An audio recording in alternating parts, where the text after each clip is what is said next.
Hello बच्चों, स्वागत है आपका यूएनपी क्लासेस में। बच्चों, मैं उमानाथ पांडे सीबीएसई के क्लास 10th के साइंस के chapter 1 chemical reactions and equations का वीडियो लेक्चर लेकर के आया हूं। यहां इस वीडियो लेक्चर में आपको इस चैप्टर के इंपॉर्टेंट नोट्स मिलेंगे।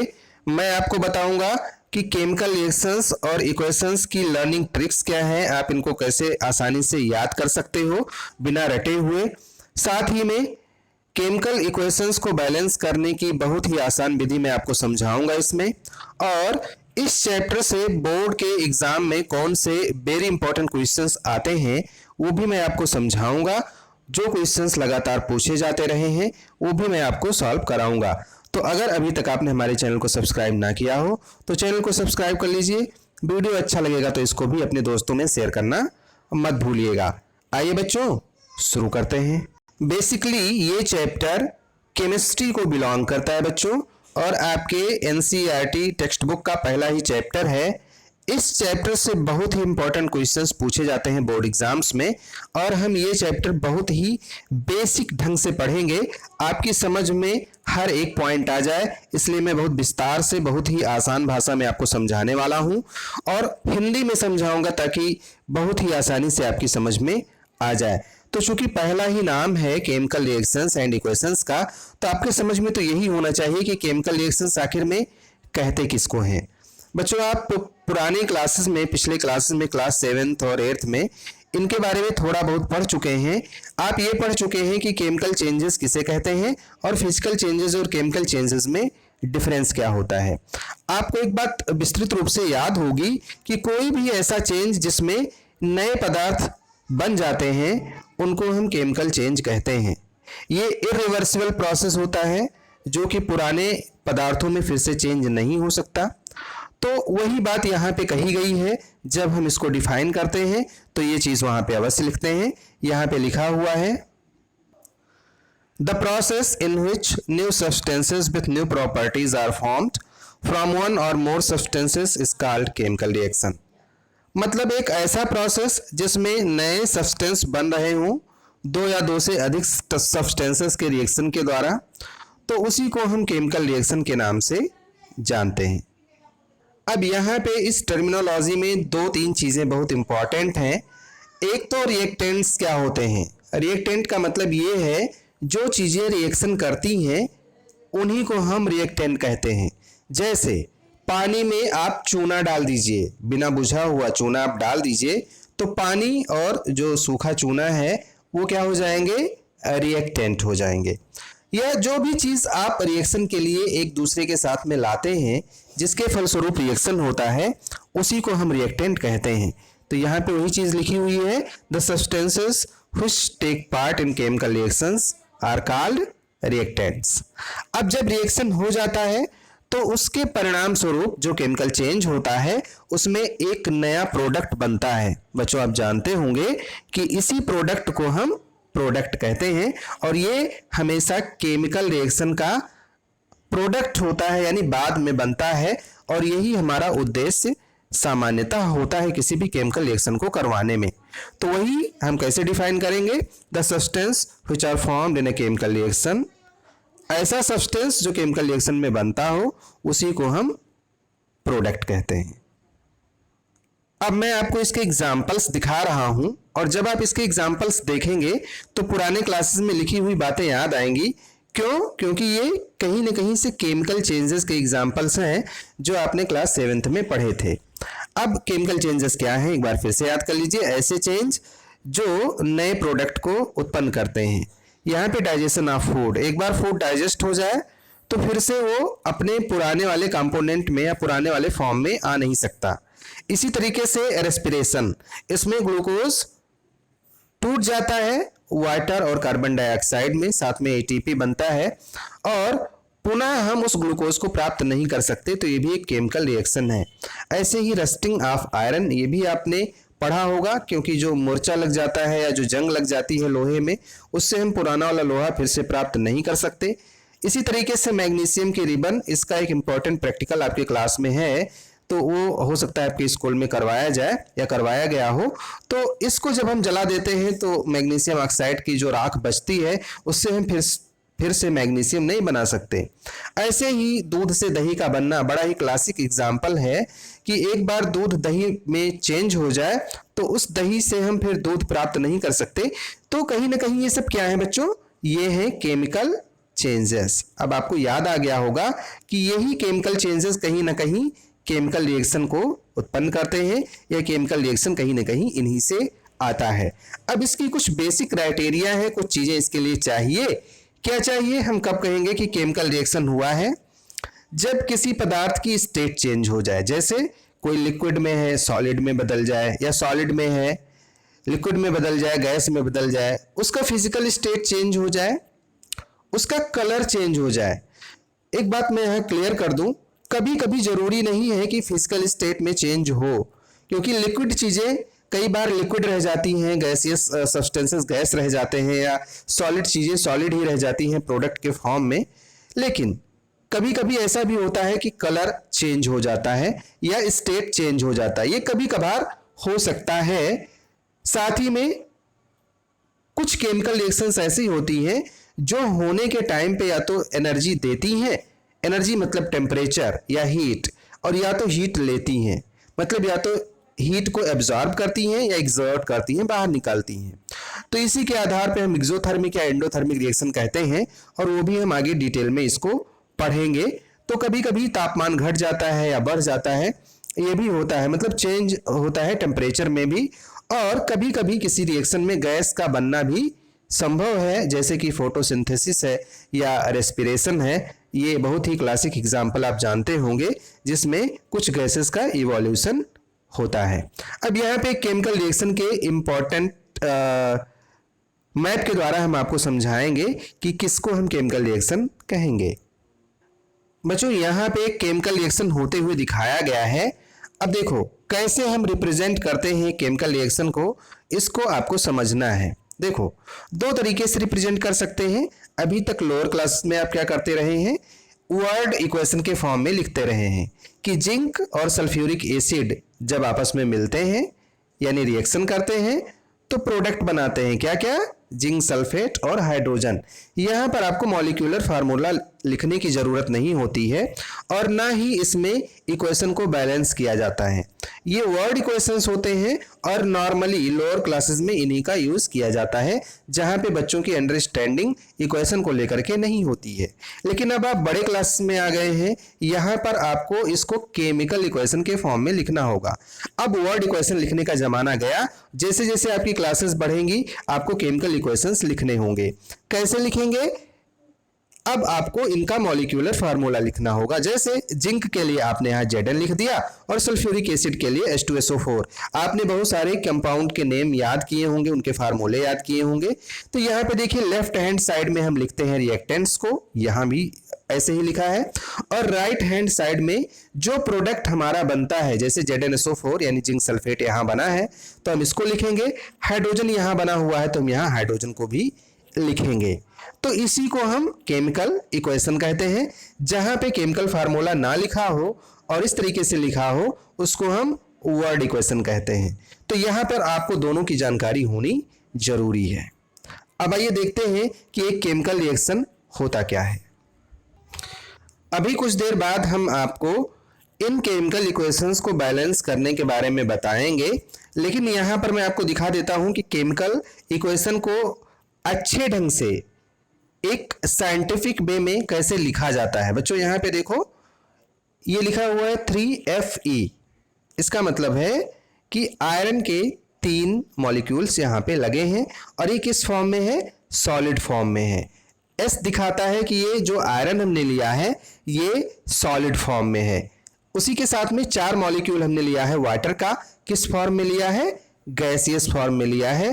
तो यहाँ पर जो इसका स्टेट होता है इसको हम ब्रैकेट में लिख देते हैं, और ये किसी इक्वेशन को रिप्रेजेंट करने का सही तरीका है। यहाँ पर Fe3O4 बना, किस फॉर्म में बना है, सॉलिड फॉर्म में, तो S लिखेंगे।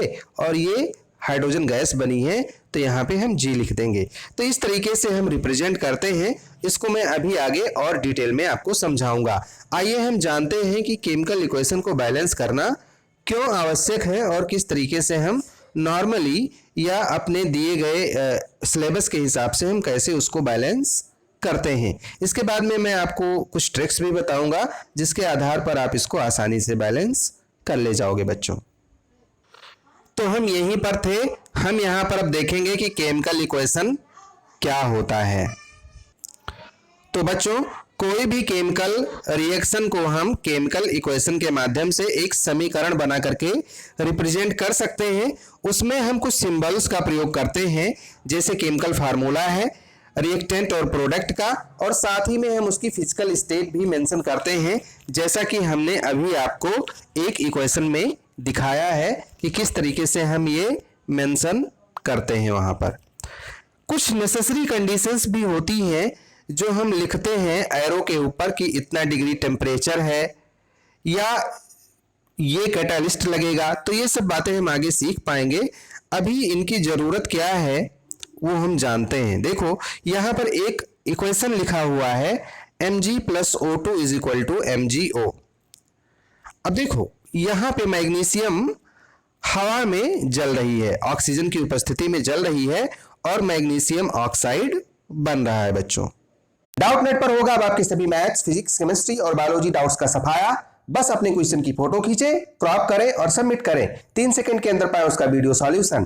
क्लास 6 से क्लास 12 एवं नीट, IIT, JEE मेंस और एडवांस लेवल तक आज ही डाउनलोड करें doubt net app. Link video description में। डाउट हो तो डाउट नेट करो।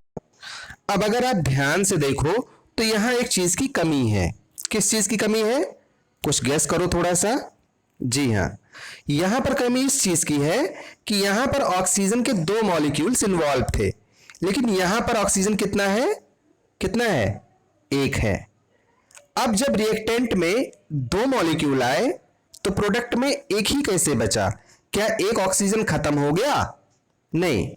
खत्म अगर हो गया तो आपने पिछले क्लासेस में एक मास कंजर्वेशन ऑफ मास का नियम पढ़ा है। उसके अनुसार क्या होता है, मैटर को ना तो हम क्रिएट कर सकते हैं और ना ही डिस्ट्रॉय कर सकते हैं। अब बताओ जब यहां पे हमने ज्यादा लिया तो कम कैसे हो गया? क्या वो खत्म हो गया? क्या वो गुम हो गया, विलुप्त हो गया? ऐसा संभव नहीं है। इसीलिए जब भी हम किसी केमिकल रिएक्शन को लिखते हैं तो वहां पर जितना नंबर लेते हैं एलिमेंट्स का रिएक्टेंट के साइड में, उतना ही हमारा प्रोडक्ट के साइड में होना चाहिए। और इसीलिए हमको केमिकल इक्वेशंस को बैलेंस करने की जरूरत पड़ती है। अब इस बैलेंस करने का तरीका, केमिकल रिएक्शंस को या इक्वेशंस को कई सारे तरीकों से इसको बैलेंस किया जाता है, जो आपके सिलेबस में है या जो आपसे पूछा जाता है, या अगर एग्जाम में पूछा गया तो जिसका आप यूज करेंगे वो होता है hit and trial method. Hit and trial का मतलब है आप अनुमान लगा करके कई बार प्रयास करेंगे इधर उधर करने की। जैसे एक तराजू ले लीजिए और 2 तरफ आपने एक तराजू लिया और 2 तरफ इसमें बांट रख दिया। मैं ऐसे बनाता हूं कि आपने एक तराजू लिया, इस तराजू के दोनों तरफ 2 पलड़ों में कुछ सामान रख दिया। अब एक तरफ भारी है तो आप क्या करेंगे, थोड़ा सा इसमें से उठा करके इसमें रखेंगे। अब अगर ये भारी है फिर से, तो फिर से इसमें रखेंगे। अब अगर ये भारी हो गया तो क्या करेंगे, इसमें से फिर से इसमें रखेंगे। और ये कब तक करेंगे, जब तक ये दोनों बराबर ना हो जाए। तो वही वाला काम हम यहां पे करेंगे बच्चों। क्या करेंगे, हम रिएक्टेंट साइड और प्रोडक्ट साइड में कुछ की संख्या घटाएंगे बढ़ाएंगे और ये प्रयास करेंगे कि दोनों तरफ इन एलिमेंट्स के एटम्स की संख्या बराबर हो जाए। अगर बराबर हो गया तो हमारा केमिकल इक्वेशन बैलेंस हो गया। अगर बराबर नहीं होता है तो हम इसको बार बार हिट करते हैं, ट्राई करते हैं, और जब तक बराबर नहीं होता तब तक करते हैं। और इसके कुछ स्टेप्स होते हैं। कौन से स्टेप्स हैं वो आप समझ लीजिए। पहला स्टेप ये है कि जो केमिकल रिएक्शन हो रहा है उसका एक सिंपल सा इक्वेशन हम लिख लेते हैं। अब चाहे आप तो बॉक्स में बंद कर लें और बॉक्स में नहीं बंद करेंगे तो भी आपका काम हो जाएगा, लेकिन बॉक्स में बंद कर लेंगे तो आपके समझने में आसानी होगी। अब बॉक्स में बंद करने के बाद में बॉक्स के अंदर की किसी भी चीज को आपको कहीं भी नहीं बदलना है।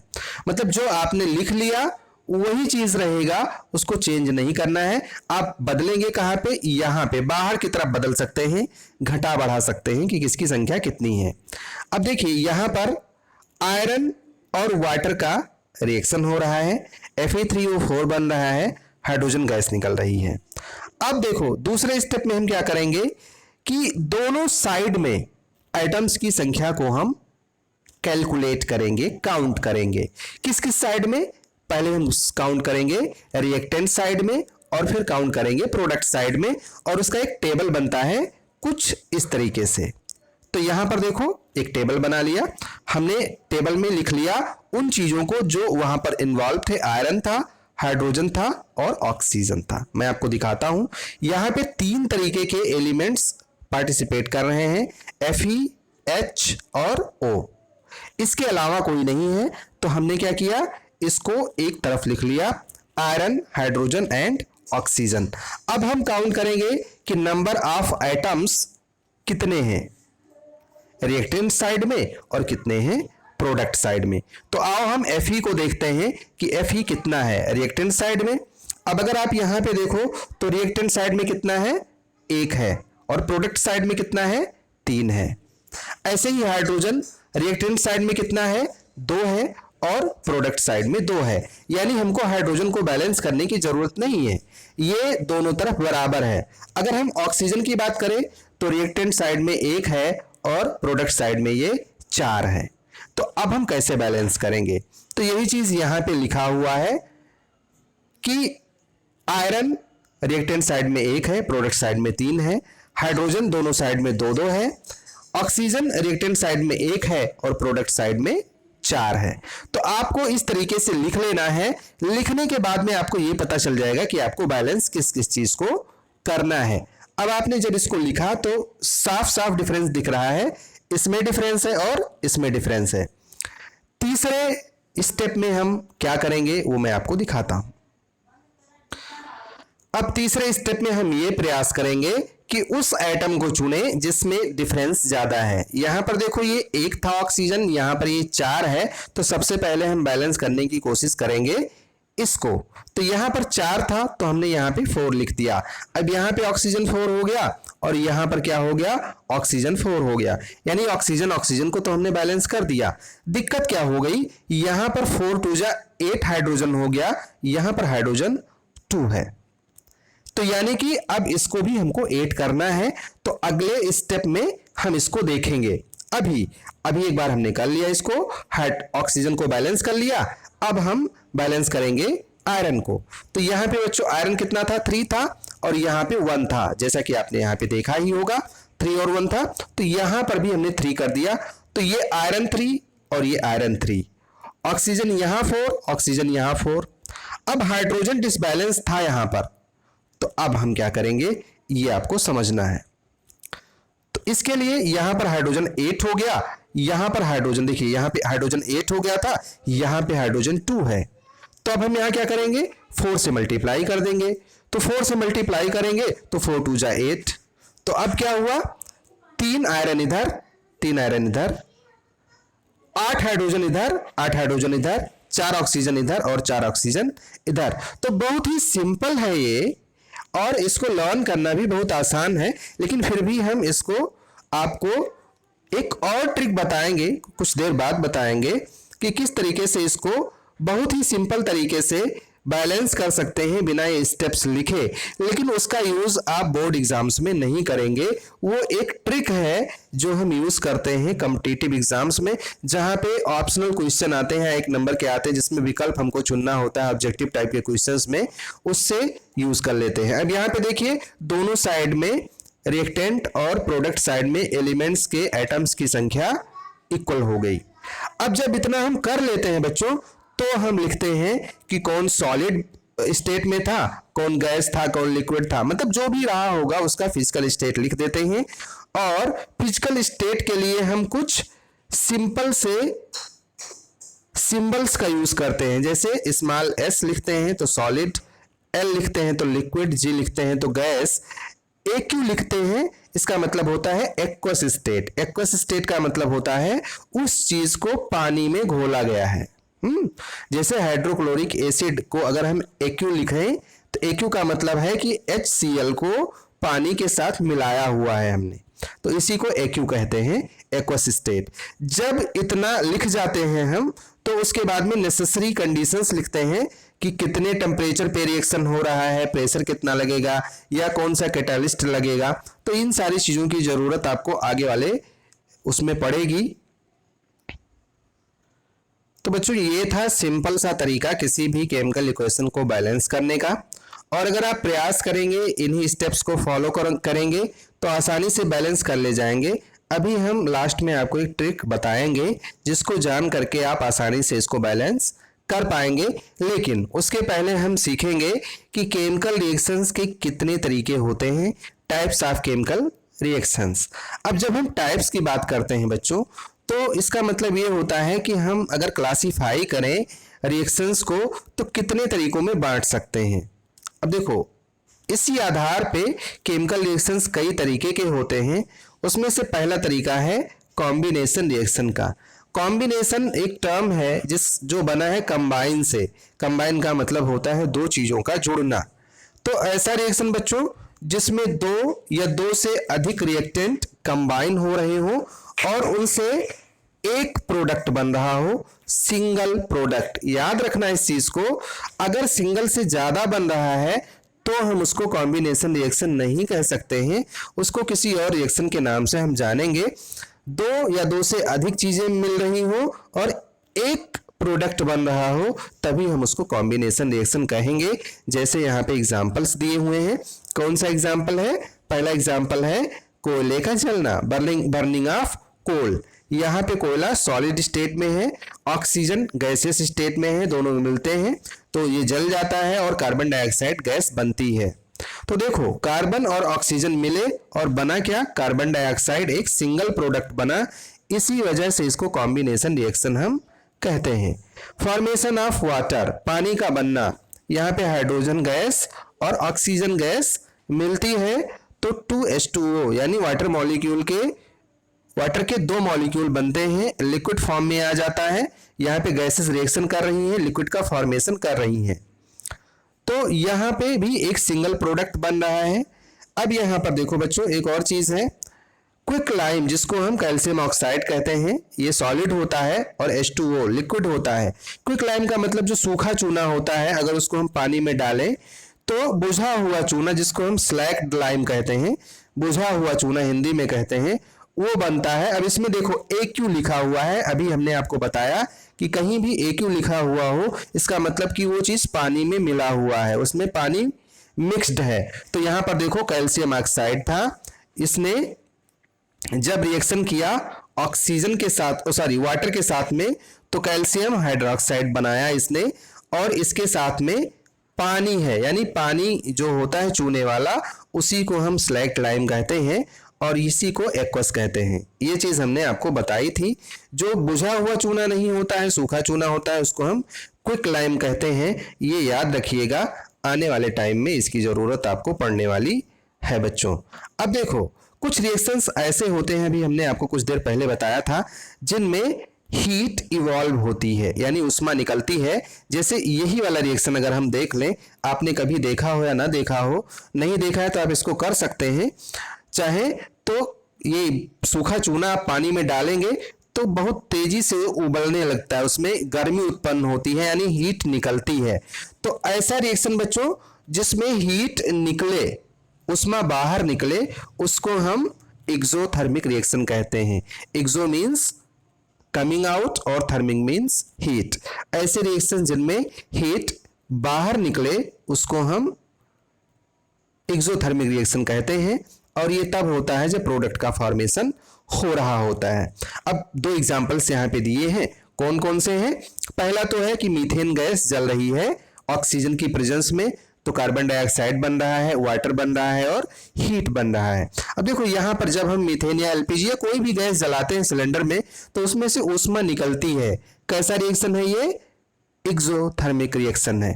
ऐसे ही रेस्पिरेशन जो हमारी बॉडी में होता है, जिससे हमको एनर्जी मिलती है, ग्लूकोज टूटता है ऑक्सीजन की प्रेजेंस में, तो कार्बन डाइऑक्साइड गैस बनती है, थोड़ा सा वाटर बनता है, ATP बनता है। अब जब हम ज्यादा देर तक सांस लेते हैं, ज्यादा वर्क करते हैं, तो हमारा देह गर्म हो जाता है। क्यों? क्योंकि उस टाइम पे रेस्पिरेशन ज्यादा होता है, हीट एनर्जी ज्यादा प्रोड्यूस होती है, तो इसीलिए इसको हम एक्सोथर्मिक रिएक्शन कहते हैं। एक ऐसा भी रिएक्शन होता है बच्चों जिसमें एनर्जी ले ली जाती है। जैसे अभी थोड़ा सा ग्लूकॉन डी आप पानी में डालो या यूरिया को आप पानी में डालो तो वो पानी एकदम ठंडा हो जाएगा। ऐसा क्यों है? क्योंकि उस ग्लास में एटमॉस्फेयर से एनर्जी उसने खींच ली, हीट खींच ली, इसलिए उसका तापमान कम हो गया और वो आपको ठंडा लगेगा। उसको एंडोथर्मिक रिएक्शन कहते हैं। वो भी अभी आगे आप जान पाओगे। अब अभी आपने पढ़ा था कॉम्बिनेशन रिएक्शन। अब दूसरा रिएक्शन है डीकॉम्पोजिशन रिएक्शन। डीकॉम्पोजिशन रिएक्शन का मतलब होता है ऐसा रिएक्शन जिसमें कोई कंपाउंड टूट जाए और टूट करके दो या दो से ज्यादा सब्सटेंस बन रहे हो तो उसी को हम डीकॉम्पोजिशन रिएक्शन कहेंगे। इसमें रिएक्टेंट एक होता है बच्चों, ये ठीक उल्टा होता है कॉम्बिनेशन रिएक्शन का। वहां पर क्या था? प्रोडक्ट एक था, यहां पर रिएक्टेंट एक है और प्रोडक्ट कई हैं, दो भी हो सकते हैं, दो से ज्यादा भी हो सकते हैं। तो ऐसे रिएक्शन जिसमें कोई रिएक्टेंट टूट जाए और उससे दो या दो से अधिक प्रोडक्ट बने, या हम ये कह सकते हैं कि जब किसी रिएक्शन में एक कंपाउंड टूट करके दो या दो से अधिक पदार्थों का फॉर्मेशन करता है तो उसी को हम डीकॉम्पोजिशन रिएक्शन कहते हैं। अब ये डीकॉम्पोजिशन होता क्यों है? कई बार क्या होता है, हीट की वजह से कोई पदार्थ दो या दो से अधिक भागों में टूट जाता है। जैसे फेरस सल्फेट था, इसको अगर हम गर्म करें तो फेरिक ऑक्साइड, सल्फर डाइऑक्साइड और SO3 में ये टूट जाता है। ये रेड ब्राउन कलर का हमको मिलता है। तो अब देखो बच्चों, यहां पर यही फेरस सल्फेट कितने भागों में टूट रहा है? 1, 2 और 3 भागों में टूट रहा है। ये किसकी वजह से टूट रहा है? हीट की वजह से। और जब भी हीट किसी चीज में इन्वॉल्व होता है तो वहां पे थर्मल शब्द का यूज हम करते हैं। तो यहां पर थर्मल डिकम्पोजिशन मतलब ऐसा डिकम्पोजिशन रिएक्शन जो किसी हीट की इन्वॉल्वमेंट की वजह से हो रहा हो उसको हम थर्मल डिकम्पोजिशन कहते हैं। जैसे दूसरा एग्जाम्पल है लाइमस्टोन का, चूना पत्थर जिसको कहते हैं। ये CaCO3 है, कैल्शियम कार्बोनेट। अगर इसको भी हम गर्म करें तो क्विक लाइम और कार्बन डाइऑक्साइड में टूट जाता है। तो गर्मी की वजह से जब कोई रिएक्टेंट दो या दो से अधिक भागों में टूटे तो उसको हम थर्मल डिकम्पोजिशन कहते हैं। मतलब decomposition of any reactant due to involvement of heat is called thermal decomposition. कभी कभी क्या होता है बच्चों कि इलेक्ट्रिसिटी की वजह से चीजें दो भागों में टूट जाती हैं और इसको हम इलेक्ट्रोलाइटिक डिकम्पोजिशन कहते हैं। बहुत ही इंपॉर्टेंट रिएक्शन ये दिखाने जा रहा हूं मैं, और ये कई बार बोर्ड में पूछा जाता है। इससे रिलेटेड बहुत सारे क्वेश्चंस आते हैं, तो इसको ध्यान से समझिएगा। यहां पर देखिए वाटर मॉलिक्यूल रखा हुआ है और वाटर में इलेक्ट्रिसिटी पास की गई, इलेक्ट्रिक करंट पास किया गया, तो दो गैसेस इससे इवॉल्व होती हैं, हाइड्रोजन गैस और ऑक्सीजन गैस। अब यहां पर देखो बच्चों, इसके लिए एक फिगर बना हुआ है। इस फिगर को हम बहुत ही अच्छे से समझेंगे, इसलिए समझेंगे क्योंकि ये फिगर बहुत इंपॉर्टेंट है और इससे रिलेटेड क्वेश्चन किसी न किसी फॉर्म में जरूर आता है।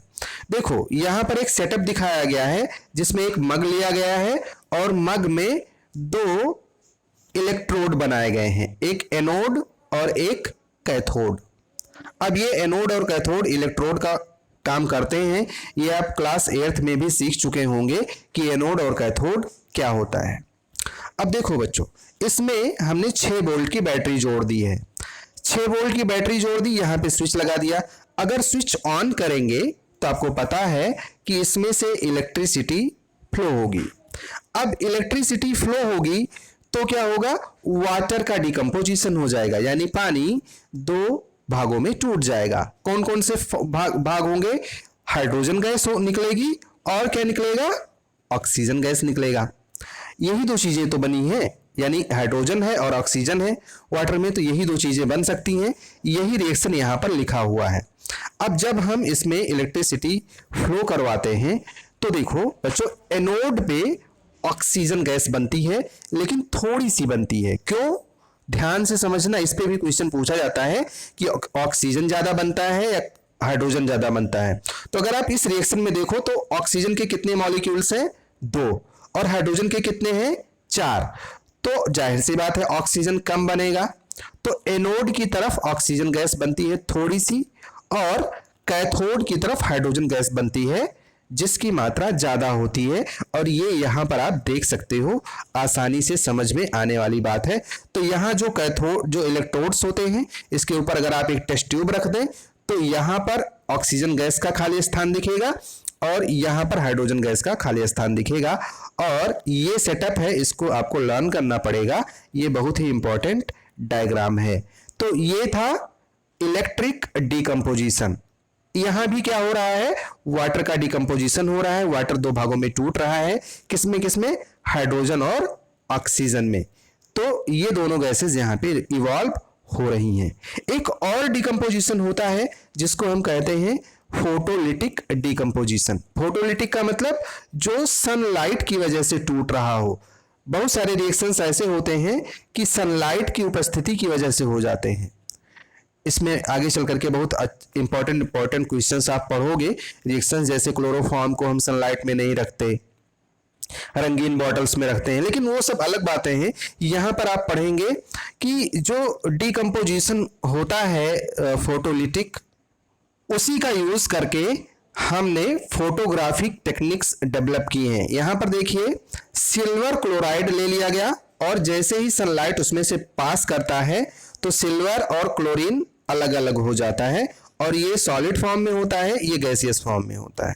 ऐसे ही सिल्वर ब्रोमाइड भी इस तरीके के रिएक्शंस को शो करता है। तो इसको लर्न कर लीजिएगा, इन दोनों में से कोई ना कोई रिएक्शन आपसे पूछा जा सकता है, बैलेंस करने को भी आ सकता है, या फोटोलिटिक रिएक्शन का एग्जाम्पल आपसे पूछा जा सकता है। तो इसको हम ब्लैक एंड व्हाइट फोटोग्राफी में जो निगेटिव बना करके फोटो निकालते थे उसमें यूज करते थे, हालांकि इसका प्रचलन अब कम हो गया है। एंडोथर्मिक रिएक्शन के बारे में मैं आपको बता ही चुका हूं कि ऐसा रिएक्शन जिसमें हीट एनर्जी को एब्जॉर्ब कर लिया जाए उसको हम एंडोथर्मिक रिएक्शन कहते हैं। ये भी बच्चों एक तरीके का डीकंपोजिशन रिएक्शन होता है, जिसके लिए किसी भी फॉर्म में, चाहे हीट हो, लाइट हो या इलेक्ट्रिसिटी हो, इस फॉर्म में एनर्जी एब्जॉर्ब की जाती है और रिएक्टेंट्स का ब्रेकडाउन हो जाता है।